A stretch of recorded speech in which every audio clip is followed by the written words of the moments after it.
Alors, je suis venu à l'alpinisme surtout grâce à ma famille, à mon papa qui était aussi montagnard. Et puis, quand on était jeune, on a pu aller grimper un petit peu avec lui parce qu'il prenait toujours une corde avec.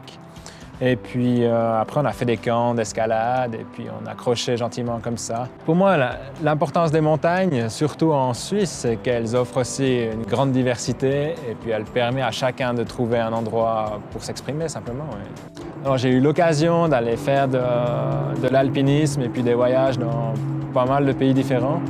Mais ce qui est assez intéressant, c'est qu'on remarque que les montagnes, finalement, elles sont quasiment pareilles partout, quoi. Alors aujourd'hui, j'ai une clientèle très suisse. Vraiment des gens qui aiment pratiquer la montagne, mais sous toutes ses formes. Comme on est avec des gens, finalement, tous les jours, on est obligé d'avoir un super contact avec eux. Si le courant ne passe pas, c'est des semaines qui ne sont pas agréables pour l'un ou pour l'autre, mais généralement,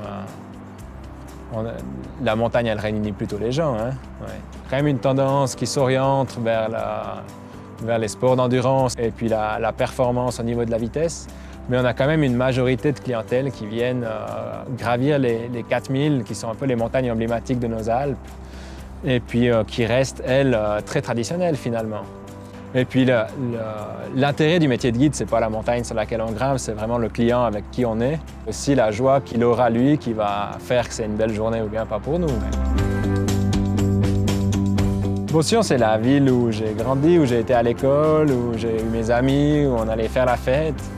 Le centre-ville qui est vraiment très agréable pour venir boire un verre, sortir, retrouver des amis.